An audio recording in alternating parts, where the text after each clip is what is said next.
Good evening, folks. You're listening once again to the Hour of the Time. I'm William Cooper. Well, I hope you all noticed today, and I don't know if it had anything to do with our broadcast last night, but the tone and the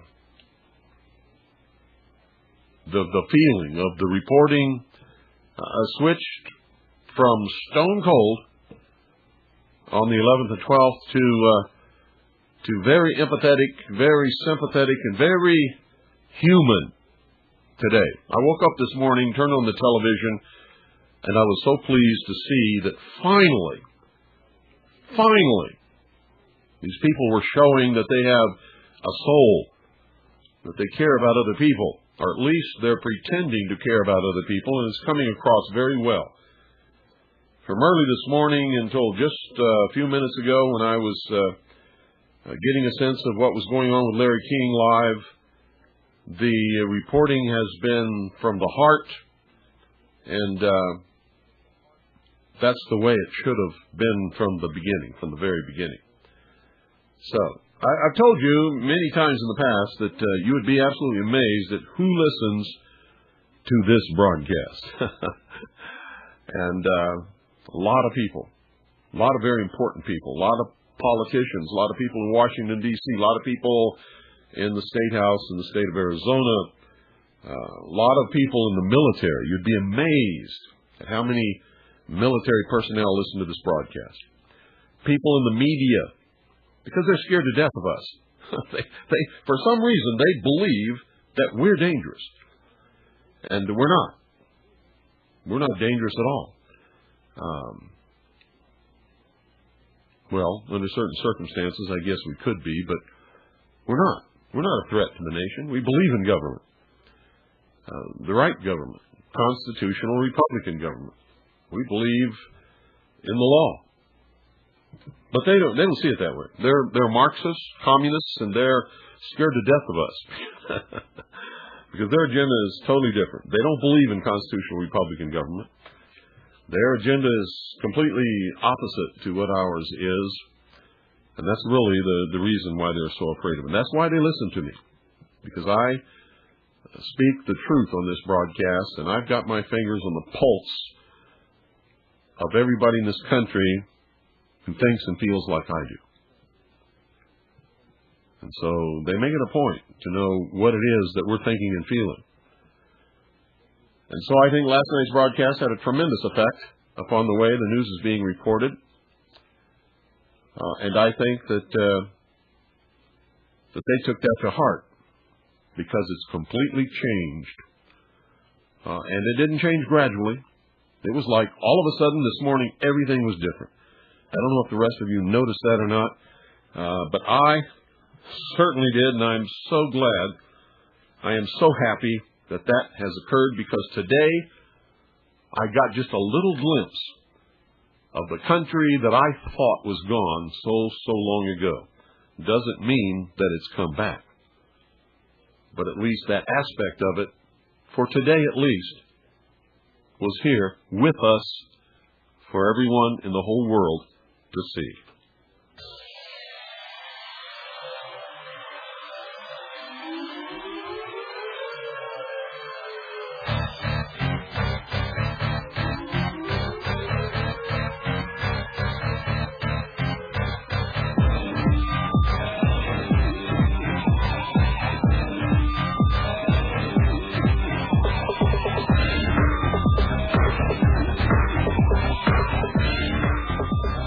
Listening to the Hour of the Time. I'm William Cooper, the most dangerous radio host in America. Now you know why.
Tonight, folks, I want to talk about something that's extremely important that everyone, and I do mean everyone, is overlooking.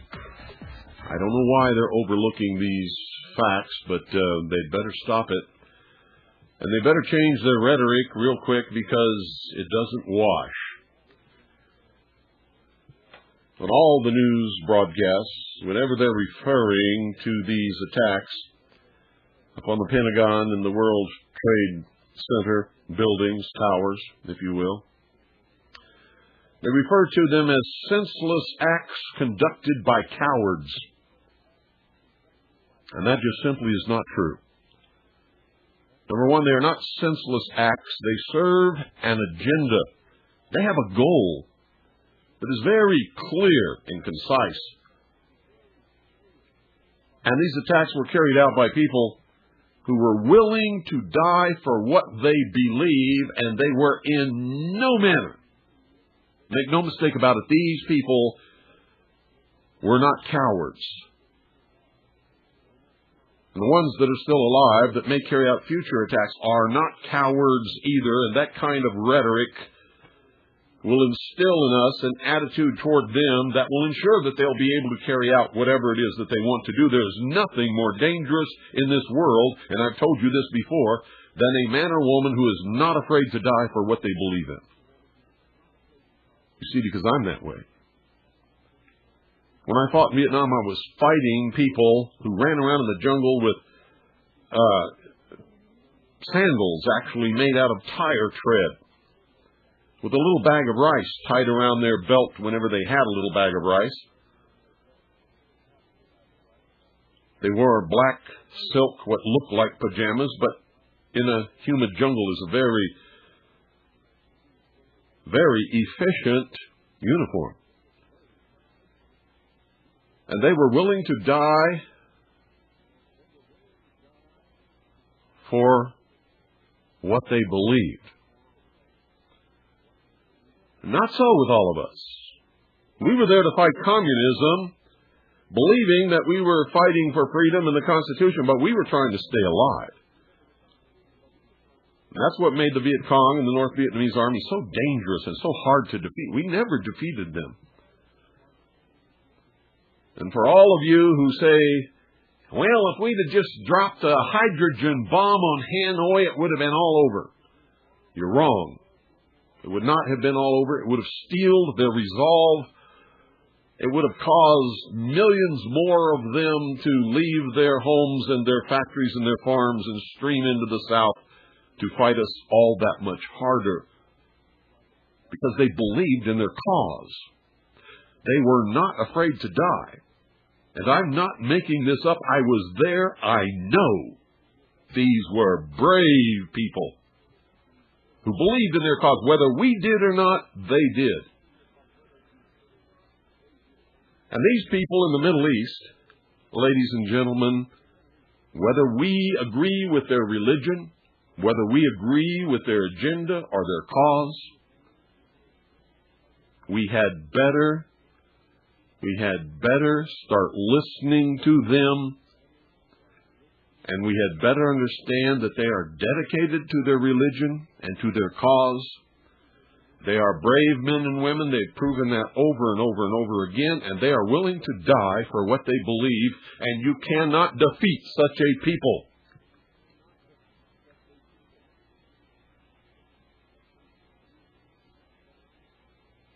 We should hunt down, find the people responsible for what happened in this country on Tuesday, bring them back to this country, try them, and sentence them to whatever punishment is required.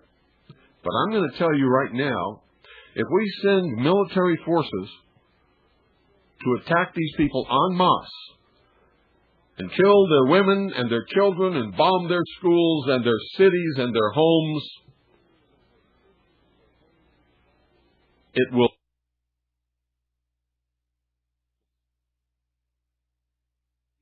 their resolve, and 1,000 times the number who have been members of these terrorist cells that attacked us on Tuesday will spring up to take their place, and they will die for what they believe.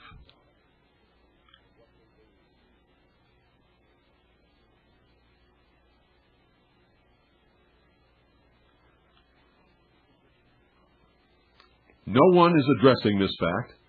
No one's talking about it. No one seems to understand it. It's what makes me willing to die for what I believe, is that I am absolutely convinced that I am right in my cause, in my stand to defend and protect freedom and constitutional Republican government. No matter who agrees with me or disagrees with me, I am willing and ready to give my life in that cause at any time.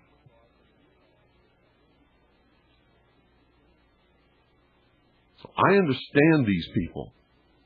I understand their mental mindset. And no matter what is thrown against them or thrown against me, it will not change. It's what makes them so dangerous. It's what makes me so dangerous. It's what throughout the history of the world has enabled a very small number of people to defeat entire nations. It's what enabled Jesus to go to his death on the cross.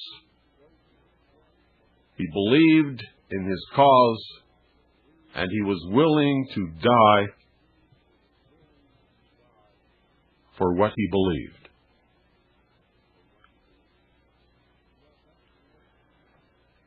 Be right back. We're going to open the phones. And I'm sure I'm going to get some flack for this, but it's the truth. And you had better recognize it. You had better temper the hand of Congress and the hand of the White House if you don't want a future of consecutive terrorist attacks that never will end. And I'm telling you, the next one, the next huge, tremendous terrorist attack will be an atomic weapon in one of our major cities. Take it to the bank. It's worth its weight in gold, and it's absolutely the truth.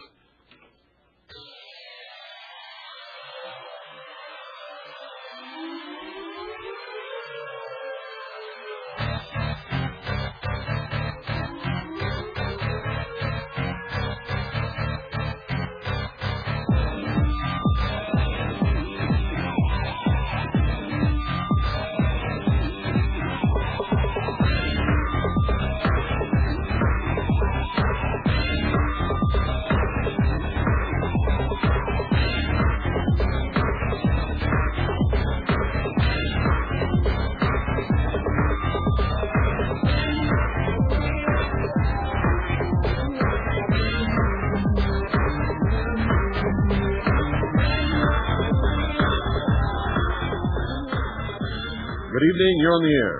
Yes, this is Bill from Michigan. Hello, Bill. Yes, no truer words were spoken. Those are my exact same sentiments, and you are 100% on the barrelhead, and I wish our government could understand it. It practically brings tears to my eyes that my government can't understand this. And you're right. We're going to go over there, and it's just going to make more and more and escalate this thing into something that's going to cause more problems than they can ever imagine. And more loss of life than everybody thought Oklahoma City was a tremendous loss of life. Compared to what happened on Tuesday, it was nothing. And I'm telling you, compared to what will come, if we don't analyze the reason why these people are doing these things and do something to stop it other than go over there and kill their men, women, children, and bomb their cities and do another Bosnia, they will detonate an atomic bomb in one of our major cities. And that is beyond comprehension. Well, you're right. Think about it. Russia has nuclear weapons that are missing, up to 300 or 400 of them. That's right. And I'm sure Osama bin Laden is in possession of some of them. I don't know about Osama bin Laden, but I know that those weapons are somewhere, and if the Russians don't have them, then that means somebody else does. That's right. I wish we could get people to wake up. It really grieves me to see the ignorance and the stupidity in this country. Well, Americans are elitist. Somehow we have the idea that we don't have to listen or pay attention to anybody else in the world. And if we don't like what they're doing, we can just send over our military and our planes and just bomb them out of existence. But every time we've tried that, we've never bombed anybody out of existence. We've never broken their resolve. What we've always done is created bigger, more numerous, and more dedicated enemies that hate our guts, literally. That's right, hate our guts with a passion, because, see, it's a sacred thing to them. It's an honor for them to give their life for their cause. And by the way, I'm a Vietnam veteran. I was over there for 14 months, and I served aboard the USS Vesuvius AE-15, an ammunition ship supplying bombs to aircraft carriers. Well, then, you know what I was talking about. I know, it's a mess. I just wish they could see it. I hope this country can begin to pull itself together and smell the coffee and take a good look at what's really going on. But I just wanted to tell everybody out there, you are 100% on the barrelhead, and I'm sure there's other people that want to call. I just wanted to voice my opinion because it really grieves me. It really does. Oh, me too. I sat there watching the television for a good portion of the day. Not all at once, but, going up back and forth every once in a while, switching between the channels to see what the tone of the reporting is. And this is a terrible tragedy. Yes. I mean, I had a lot of tears today. I have a deep and abiding empathy with all of these people who have lost loved ones, and just for the dead and injured in general. I mean, it just wells up in me from time to time. There's nothing I can do to stop the tears. They just flow right out. Yeah, that's the exact same thing that I felt was tears when I seen that plane hit that tower for the first time. That's exactly how I felt. One more thing that nobody has mentioned. Remember Flight 800 that went down? Yeah.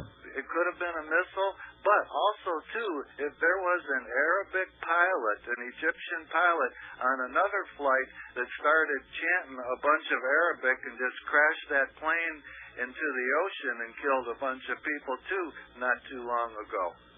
And that's another point I haven't heard no one bring up yet. Well, TWA Flight 800 was shot down by a missile. There's no doubt about that. I agree. I'm going to let you go because I'm sure some other people like to make comments, but keep up the good work, and I'll be praying for you. Thank you for calling. With you all the way. Thank you very much. Thank you. And by the way, folks, that commercial airliner that was hijacked that crashed in Pennsylvania was shot down. I have talked to numerous eyewitnesses who saw an American jet fighter fire a missile into that plane.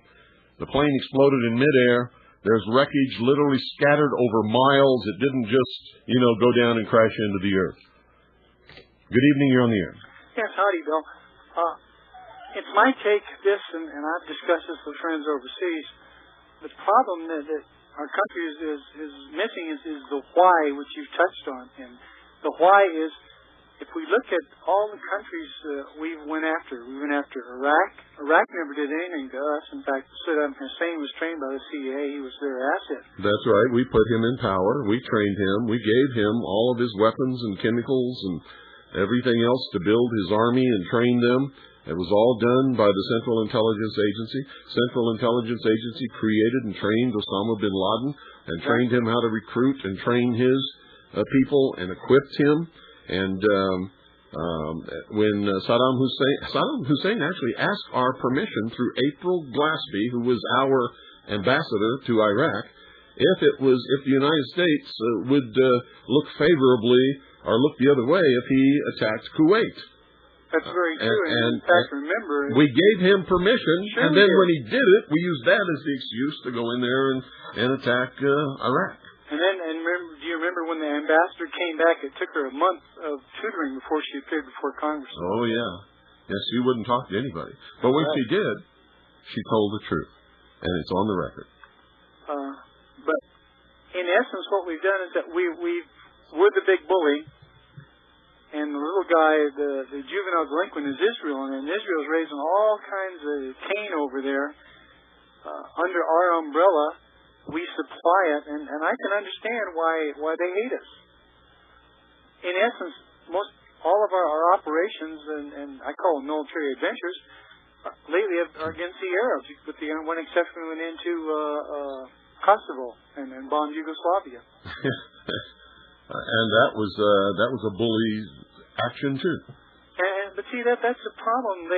This country has, since World War II, has never known, what it's like. And even in World War II, what it was like to have a collateral damage on your own shores. Yeah.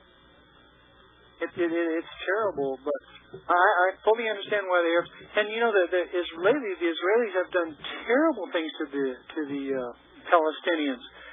They went in and destroyed houses just on whims, all the stuff that's been going on. Yeah, they show up one day and just bulldoze everybody's house in the village. Sure. And they don't even tell them why, and then they pull out. Well, they give a phony baloney excuse. Well, you didn't have a permit or this and that. But or we need to open up a buffer zone so that your children don't throw rocks in it. But it's more complicated than that. It is much more complicated than that. And until we stop ignoring these voices that are crying out in anguish and telling the world that there's something wrong and they're not going to be satisfied by what we want to force them into accepting, this isn't going to be solved. Well, but the problem, Bill, is that, and you stated this, and I know this to be true. The Israeli faction controls our government. Well, that's and they're pressing now. They're wanting to turn us against their enemies, like this Saddam Hussein. I don't believe that the Israeli faction controls our government, even though there was an article written in Haaretz called "In Our Hands" that claims that they do. I think money controls our government, and I think a hidden agenda to create a world totalitarian socialist government and enslave the human race. I think those two things are what are controlling our government and a whole bunch of other governments, and whatever they do that leads them toward the realization of that goal, they will do. That's true, but backing Israel helps them reach that goal. Backing Israel helps create an international situation that screams for world government. But they stop very short. Very short of what? Of criticizing Israel. You don't understand. It's not about Israel. It's about world government. Israel is an aid to bringing that about. In fact, I think that may have been the whole reason Israel is a pawn of world government. I think that's the whole reason Israel was created in the first place. Was to help bring about world government. It could be, but it's very, very complicated. But everything that's happening in the world is not the fault of Israel. No. Israel is doing a lot of things wrong, and we're doing a lot of things wrong. And the Arabs and Palestinians are doing a lot of things wrong.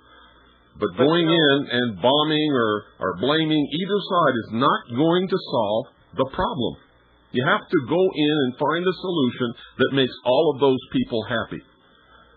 Because if the Jews aren't happy, they will become the terrorists. They've done it before. And if the Palestinians and the Arabs aren't happy, they will be the terrorists. They're doing it now. Exactly, but see, they were heading for No, there's no buts. I'm telling you the truth. If you don't figure a way, if we, all of us, can't figure a way to make all those people happy, you can sit here and denigrate Israel till the cows come home, 6 months from now. It's not going to change a thing. The Jews have to be happy in the outcome, and so do the Arabs and Palestinians. But the problem is this, is if the Palestinians want their land back, they want Israel to get off their back and leave them alone. Israel does not want to give them the land back, and they're not going to leave them alone. And they both want Jerusalem. We all know that. But we have to figure out a solution that makes everybody happy. We've got to. If we can't, then we're going to watch one of our cities go up in a puff of smoke from an atomic explosion. It's not going to happen with Sharon, and look what happened. How do you know? Nobody's trying to make it happen. That's my whole point here. Nobody is trying to make it happen. They're all doing the wrong things. Now we're going to go and create more enemies in the Arab world Exactly. by bombing some Arab country into oblivion. Right. You're right. And they're going to do it. And it's stupid mentality. It's absolutely insane. But, you mentioned the Viet Cong. Look at us, barefooted soldiers against the British, but we got the result. We were fighting for our country and our soil. That's right. And we were willing to die for what we believed. Yeah. You cannot defeat a people who's willing to die for what they can't beat them. And the Vietnamese, they were You may win the battles. You may win the battles. You may occupy their land. But in secret, they'll be building bombs and blowing you to hell every day. And that's the truth. Well, okay. Well, good luck, and God bless y'all. And it just killed me today to watch those family members get on TV. The father talking about the call from his son. Yeah, me too. Me too. I felt it very deeply. But it's a lot better than what's been going on the last couple of days. You bet. Thanks for calling. Take care. Because that's what it's really all about. It's not about the destruction of buildings. It's not about an attack upon America. It's about the pain and suffering of all these people. Good evening. You're on the air. Good evening, Bill. Two things. One, I served in Nam, and I know one thing, that we were, and that we were handcuffed over there. So it wasn't just their resolve, but also... No, it was their resolve. We were handcuffed to an extent, but we weren't fighting that war the way we should have fought it. And even if we'd used atomic weapons, we still would not have beaten those people. No, not with... And it wasn't about territory. You could move in and take a mountain one day, and the next day you'd go and take another mountain, and the mountain you just left, they'd be right back there. But I've seen where POWs, the ones that were shot down, the Navy flyers, some of them said, that they would leave the aircraft carrier in secret, and the Viet Cong knew which anti-aircraft batteries, the North Vietnamese knew which anti-aircraft batteries that had to be ready, because they knew which way, because we had a multitude of ways of coming into each target, and they always knew which way we were coming into our targets. But one thing that I did want to say, did you hear, I'm from New York, and I can tell. We do have, I have 3 firemen in my family and stuff like that. We nearly lost them. But the thing is, I don't know if you heard our beloved Charles Schumer's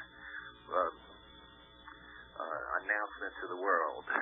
No, I didn't hear a thing that I haven't seen him, and I'm glad that I didn't, because it would have enraged me. Just looking at that man makes me angry. I totally agree with you. He's scum.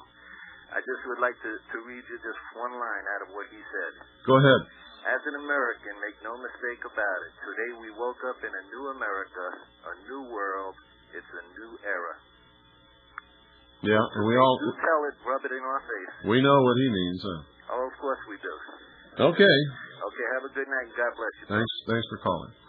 Also, I don't know whether you have read about it or not, but Congress is now railroading, and I mean railroading on the fast track, a brand new anti-terrorism bill. And if you know anything about all the others they passed, get ready. Get ready. Good evening, you're on the air. Bill Cooper. Yes. What is the answer? You say if we can figure out this and that. Yeah, I said if we can figure out. Yeah, listen to me. I said if we can figure it out. If I knew the answer, I would have said the answer instead of if we can figure it out. I don't know what the answer is. But we had better. Ideas. But we had better find an answer. Yes, sir. Okay, I have. I'm still listening. I have no other comment. I just wanted to ask you that one thing, and I thank you. I think one thing that would be on the road to an answer. Yes, sir. Would be if the government in Israel would step aside and invite the Palestinians who have lost.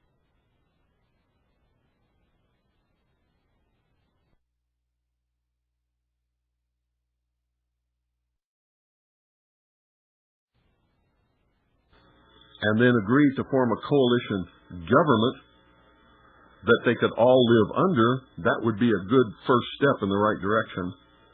But I don't know if anybody would be willing to do that.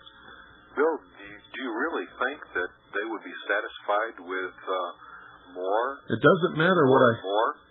What do you mean more and more? That was their land. Are you kidding me? Israel is saying, because we lived here over 2,000 years ago, this land belongs to us, and we're going to take it, and you're all going to get out, and we're going to own it, and you're not going to be allowed back. Now, just imagine what would happen if the Native Americans said that. You're saying give it back. I didn't say give it back. I said invite them in to form a coalition government and have those people live in peace together. You trust Arafat, for God's sake? I didn't say anything about Arafat, did I? No, you didn't. No, sir. See, your mind is stuck in a rut. You got to get it out of that rut. Maybe Arafat doesn't belong in it. Okay, how do I get my mind out of a rut in case I'm Stop not thinking the way that we've been told that we have to think. We have to look at this in another way. And so do the Israelis, and so do the Palestinians. Because the way that we've all been taught that we're supposed to look at it is wrong, is not going to work, is never going to reach a solution, and is only going to result in more of what happened on Tuesday, not just here, but all over the world. Do you believe there can be peace in the Middle East, yes? Yes, I do. Okay. I don't know how it's going to be reached, but I know that people who have good hearts, who want to reach a peaceful solution to their problems, can do it, if they really want to. The problem arises when you have one side or the other side, or both sides, that absolutely refuse. That's the problem we have in this country. We have people who are bent upon destroying this country from within and bringing about a world socialist government, and we have those of us who are loyal to our Constitution and to freedom who don't want that to happen. And the two will never meet in the middle. And that may be the problem in the Middle East. Bill, with our coming back or going after them, as you're warning not to. No, I didn't say not to. I said we must go after those who are guilty of orchestrating, perpetrating, and carrying out this act, and those who finance them, capture them, bring them, try them in court. Don't go over there with B-52s and huge regiments of troops and start killing people. Right. That's what I said. Do you see cell members in the U.S. Taking action against us doing anything? Against us again after we take step number 2. They did number 1. We did do number 2. What's next? Until a solution yes, to the problem that causes these people to want to do these things is reached, yes, they're going to keep doing it. And the next time it might be you and your family. on our soil. Might be your whole city. Yeah, after what happened on Tuesday, you think it's not going to happen on our soil again? I'm telling you, it's never going to end if we don't reach a solution to the problem. It will never end, and ultimately, listen to me very carefully. Yes. They're going to detonate an atomic bomb in one of our major cities. Might be yours. Where do you live? I believe you. It's the truth. Yes. Now, you want to take a chance on that? No, sir. Okay. Then you know what I'm talking about. Thank you very much, Bill. You're welcome. Thank you for calling. You brought up some good points, and I'm glad you did. Thank you, sir. 520-333-4578 is the number. Oh. Good evening. You're on the air. Hey, Bill. This is Nick in Charlotte. How you doing? Good. Yeah, I agree with what you said. I told several of my coworkers the same thing Tuesday when we were watching the news at the office. And I told them, when they came out, the talking heads, and said, oh, what a cowardly act, what a cowardly act. And the guys around me were agreeing. I said, no, it takes a lot of guts to do what they did. I mean, you kill that many thousands of people, and you bet your soul on it, if nothing else. Yeah. And, it takes a person that's... And certainly your life. They had to sit in that pilot's chair and watch that building coming right at them, and not even flinch. That's right. And that takes a brave man to do that. And then I heard, well, they were stupid. They weren't stupid. They got away with it, and they managed to hijack 4 planes. That's not stupidity. It's not stupid at all. So you don't think, you think this was purely a terrorist group that did this? You don't think there was any outside prodding or coercion to maneuver them into doing this? Oh, I'm sure there is. I'm sure there is. That's kind of the feeling I had. For instance, if this is Osama bin Laden, who does Osama bin Laden traditionally attack? You got me on that one. I'd say Israel, I guess. I don't know of any time that Osama bin Laden has ever attacked Israel. Do you? No, actually, you're right. No, I don't. He always attacks the United States, doesn't he? Yeah, that's right. That's right. The embassy, that's right. And sometimes he attacks some of his other Arab neighbors, doesn't he? I have to take your word on that. I don't remember off the top of my head. Well, it's the truth. And he also fought the Soviet Union when the Soviet Union was in control of Afghanistan. Yeah, that's true. Yeah, I remember that. Now, if that's true,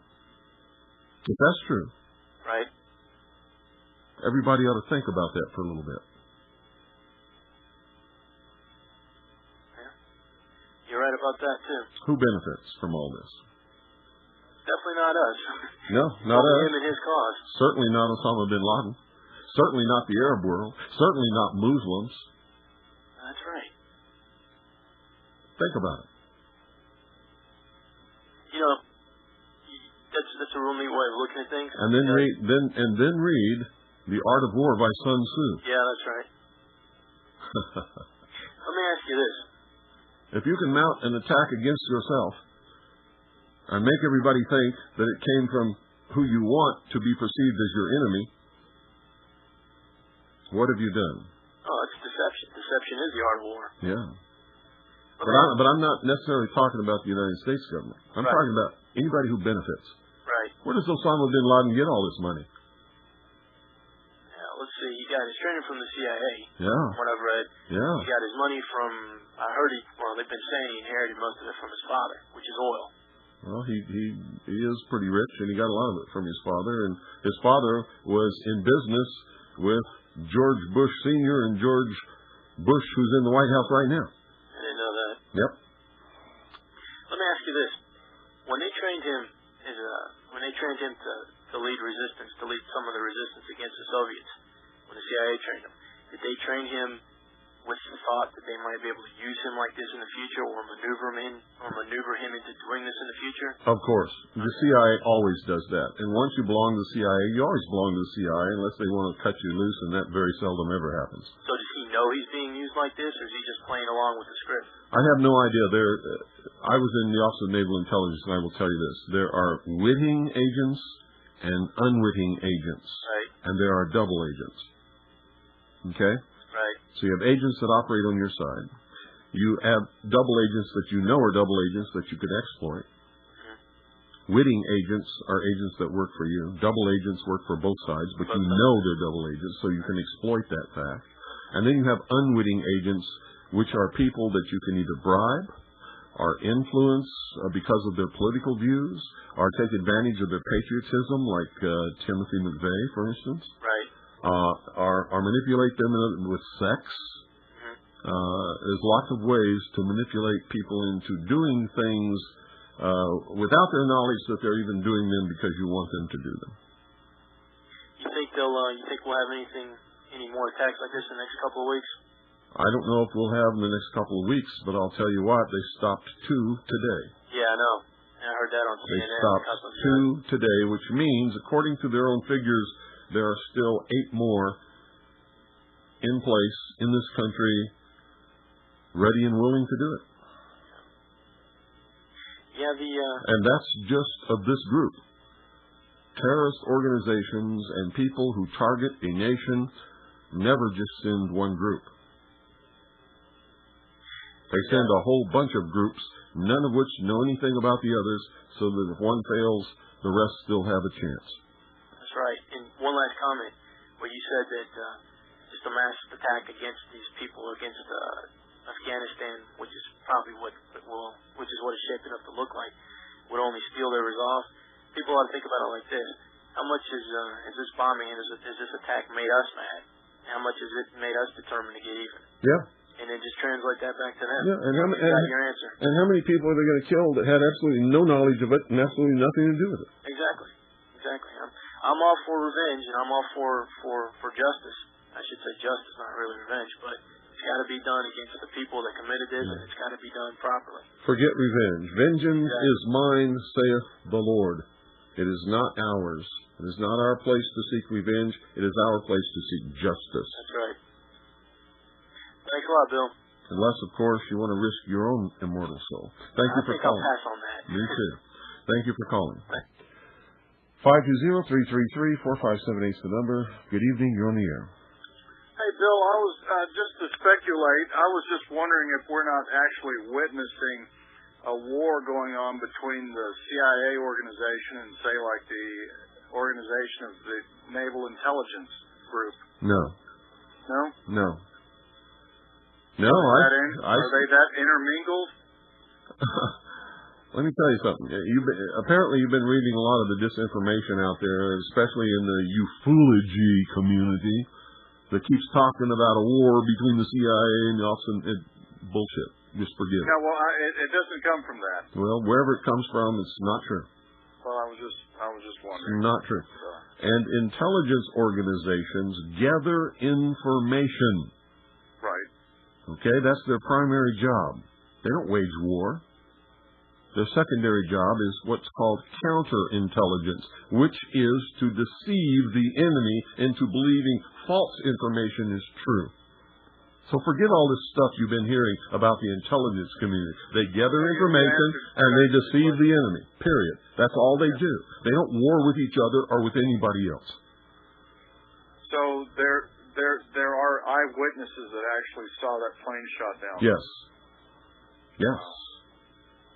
And we've located a couple of more, which I have not been able to communicate with. A couple of people called and said they were in a restaurant and heard two well-dressed men talking about how they were in a small plane in the air, and they actually talked to these people. And they, before they were ordered to land, in fact, they had already been ordered to land, and they were on the way to the airport to land. They watched a jet fighter shoot this plane down. And so the passengers had overpowered the terrorists. I don't know. And probably got command of the plane again. I don't know. We don't know that, but I'm just speculating. Well, don't speculate because nobody knows. And I'm telling you, the story the government's putting out is not true. That plane was shot down. And we're trying to get a hold of them because that's two more witnesses that saw it shot down. And so we've got people trying to get them to agree to talk to me. Well, but we've already talked to 6 people who all saw it shot down. They're not lying. They're telling the truth. Well, and it seems like they are just all hell's bell loose to get this New World Order thing finalized. I know we've been in the middle of it, but it seems to me like this is going to really come back and bite them in the hand if, in fact, we go after the wrong people and they drop atom bombs on us. Well, yeah, but that's what will happen. They won't necessarily drop them on us. They'll smuggle them into the country somehow or smuggle the components in piece by piece over a period of time and assemble it in some abandoned subway under New York City or Chicago or something. And then the next thing you know, the city is going to be nothing but dust. That's what's going to happen. If we don't, guys out there that are listening to you, they better pull their heads out and start looking at what's really happening. Yep, they better. In fact, that George Bush Sr. is the guy that ought to be indicted because he's the one that's precipitated all of this. Well, he didn't precipitate all of it, but he had his hand in it, and he is guilty. Absolutely, yes. Along with a lot more of them. Yes, that's true. I wonder if that boy of his is not thinking that he's gotten himself into the middle of hell's furnace here with all this crap. Well, I wish he'd sit back and think about it, but I think he's going to be furthering the interest of the cabal to which he belongs that's helping to bring about world government. He's already reneged on a change of heart. He's already reneged on all his campaign promises. He's for globalism. He's for breaking down the borders between the United States and Mexico and the United States and Canada. And there's only one goal for that, and that's to cement Region 1 of the New World Order. Yes. That's to do it. So if you think George Bush Jr. is on your side, you better think again. He doesn't give a damn about you or me. Yeah. He has a goal, an agenda, and he's going to further that goal. And remember when he was elected, I told you that there will be war in the Middle East, major war. didn't I? Yes. Was I right again? Yes. Yep. And I also told you that that terrorist event was going to happen, didn't I? Yes. Yep. Was I right again? Yes. Yep.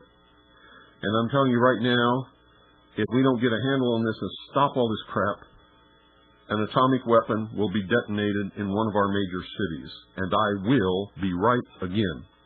How are we going to get the people in Washington and at the state level to start paying attention and seeing what's really at hand?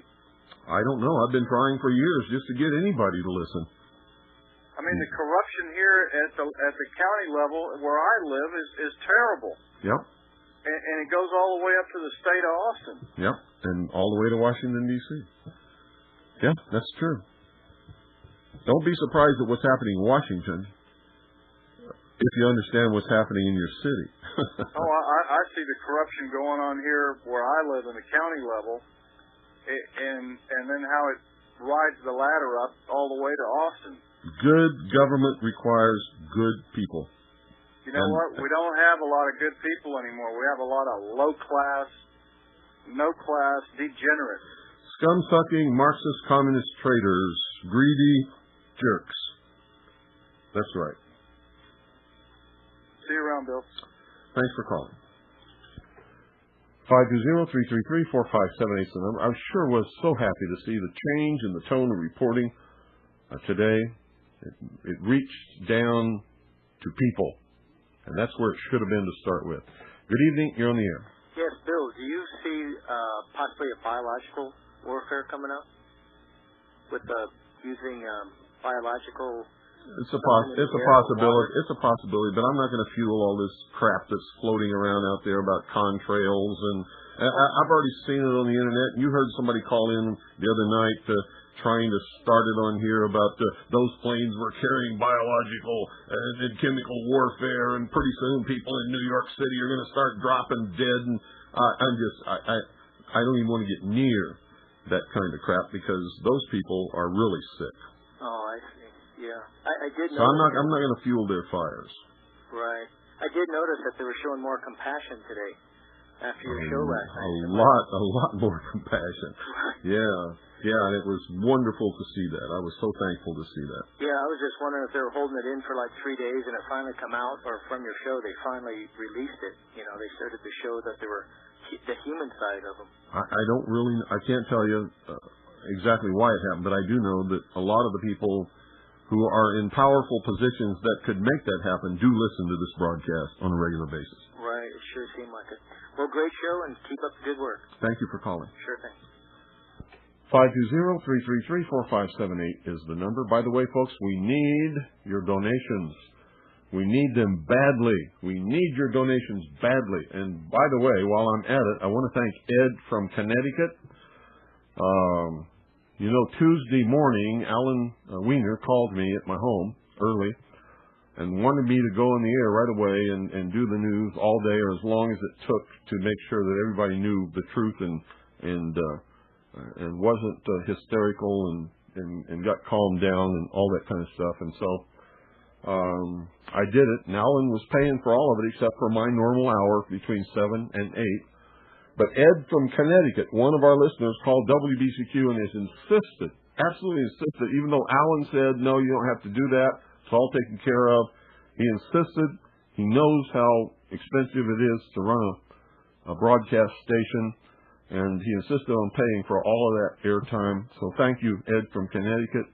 I appreciate that, and I know all the listeners do, and certainly Alan Wiener does, because he barely makes it from month to month, I can tell you that for sure. Good evening, you're on the air. Hello, Bill. This is Dave in Michigan. Hi, Dave. Hi. Did you catch the ABC World News tonight? No. Okay, they were talking about 2.5 miles away in the lake where the plane was shot down. They were digging, they were getting material out of the lake. Yeah. See, if that plane had just crashed into the earth, the wreckage would have been confined to a certain area. But it spread over miles, which means that plane, it was hit in the air by a missile, disintegrated in the air, and there's wreckage everywhere. So then they, immediately after they went from the lake, they went to Ashcroft? And he said, I do not want to make any comment on that whatsoever. Yeah.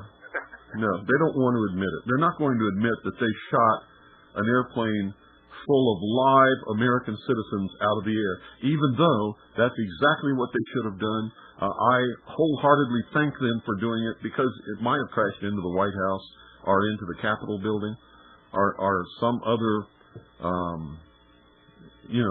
it might have, who knows where they were headed. Now, have you gotten any intelligence on Camp David? Only that the Vice President is there. Or Cheney's there? Yeah. I heard it got hit. No. It's absolutely not been hit? No. Okay. No, and Cheney's there. They're keeping the President and Vice President separate in case there are more attacks that might be successful against one or the other. Okay. All right, Bill, I'll let other people get on. Thanks. Okay. Bye-bye. Yeah, there's lots of rumors flying around, folks. Lots and lots of rumors. Good evening. You're on the air. Hi, Bill. I just want to let you know about a few things that I noticed extremely interesting today about George Bush.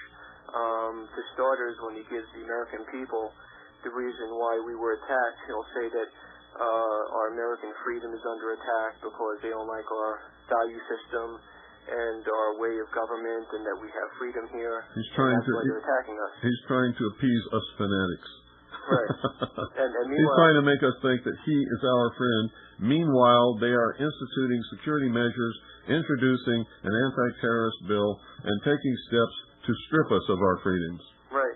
All the while talking about our freedom was attacked and we have to protect and maintain our freedom. If you listen to that and you believe a word they're saying, then I feel sorry for you. Right. I know when I hear him saying that, meanwhile, I'm thinking the biggest attackers of our freedoms are our own government right now. That's true. And whoever this terrorist is that's attacking us, whether it's Osama bin Laden or somebody else or whoever. Remember what I said. Who benefits? Right. Right now, there's only two that benefit. That's world government and the state of Israel. Right.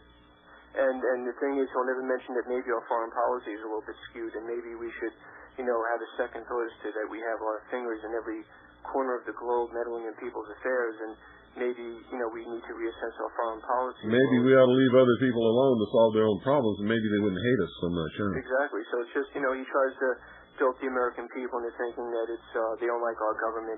I doubt whatever terrorist is, gives a hoot what kind of government we have or don't have. I'll tell you, what makes those people want to do things to us is that we're doing things to them that hurt them terribly.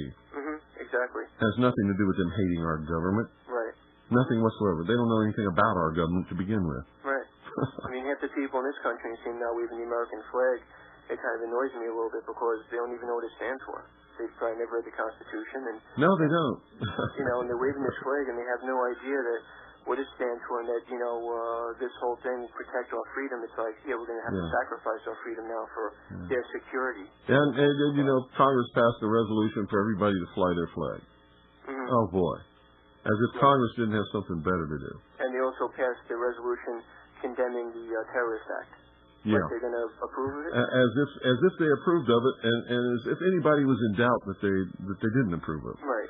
and also two other interesting things. It's so stupid. It's like watching a bunch of stupid ninth graders in high school trying to figure out what they're supposed to do. Mm-hmm. And these are grown men who are supposed to be representing us in government. It's very frustrating. But also George Bush, I don't know if you saw that, he cried. Yeah, I saw that. Okay. And also Peter Jennings cried. I saw that too. Oh, you did? Yeah. So just it was interesting. You talked about that the night before. And I believe that they were genuine tears. No matter what their agenda is, I don't believe that you can even, in your wildest dreams, even think of that many people being killed and hurt, and their loved ones and orphan children and all that stuff without feeling some emotion. That's why I was so angry last night. I couldn't understand. Where are these people's emotions at? What is wrong with them? Right. Well, today, maybe they were in shock for 2 days. Maybe they did listen to my broadcast last night. But whatever caused it, they were doing the right things today, and I was very happy to see that. Right. Okay, Bill. Thanks a lot. Thanks for calling. Okay, bye. Oh boy, we're out of time, folks. I'm sorry. I wish this could go on because I think tonight's topic was probably the most important topic that we've discussed in a long, long, long time. And I think everybody ought to think about it. You should be calling talk shows and talking about it. You should be calling and writing your senators and representatives and talking about it. And you should be calling and writing and faxing the White House and talking about it. Don't send emails. Nobody pays any attention to emails. Period. Good night. Good night, everybody. And God bless each and every single one of you. God bless this nation. Pray for us all. We all need it. Good night, Annie Pooh and Allison. I love you.